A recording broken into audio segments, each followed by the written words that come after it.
Hello, Don's fans. How are you doing today? I'm here with Lisha, Brody.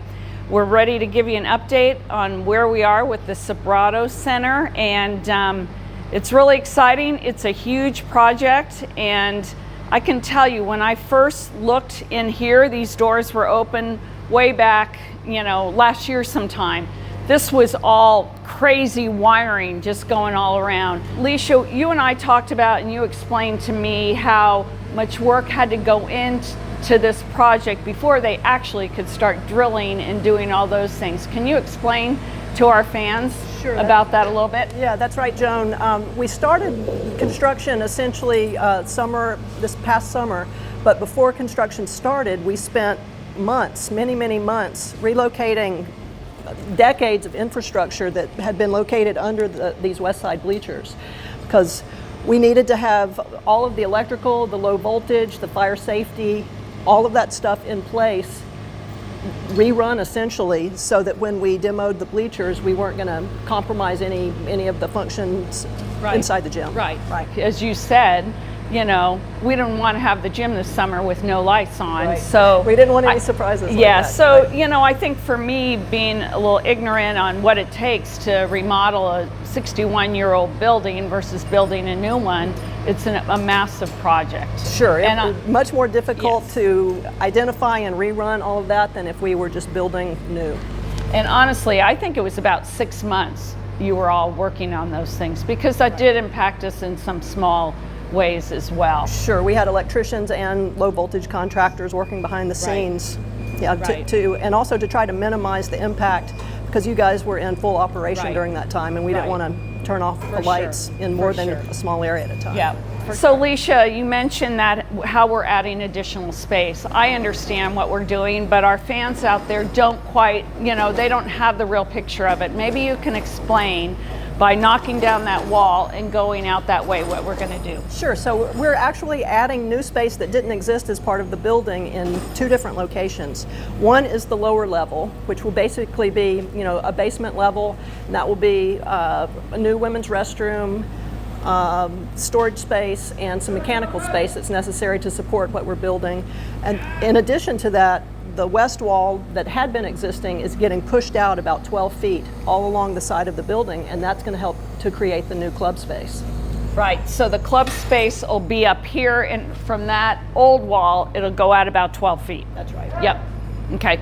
And it'll be nice new seating. Hopefully next time we give an update, maybe we can show some renderings of what we're looking at, to explain what that seating, everything will look like. It's going to be great. It'll be really phenomenal. It's kind of hard to imagine it right now when you see this, but we're just a few months away.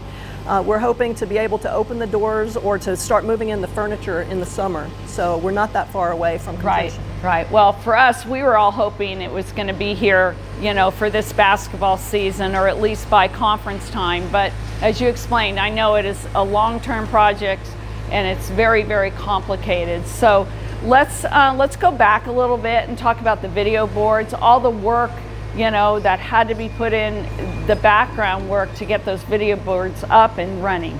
Sure. So at the court level, we have 4 new video boards that are absolutely incredible.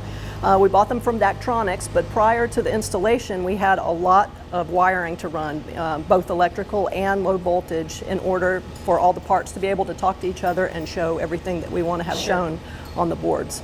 So that was a good bit of work involving a lot of different trades, but the result is fantastic. Right, and I know we can't get in there now, but Mike London has showed me down below in that area, all that had to go in place with the electricians with Daktronics. That's right. That took days and days for them, again, to get all that wiring and all that infrastructure in before the boards could even go up. Yes, that's right. And in addition to that, to complement the boards, we have a new sound system that has been installed that really is a big improvement over the old sound system for the court area. Yep. Lisha, thank you for that explanation. It was very important to us to get those video boards up.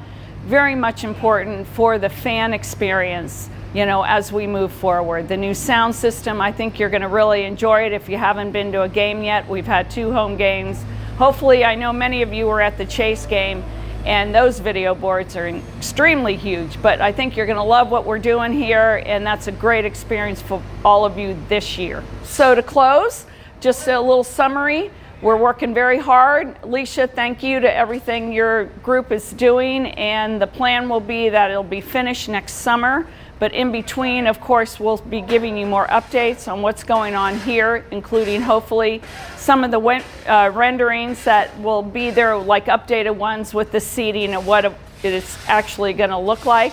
And then on top of that, we should be able to update you on the Malloy Pavilion, and that'll be an extension here for teams to practice and other activities on campus to be able to use. So thank you for tuning in, and we look forward to the next update.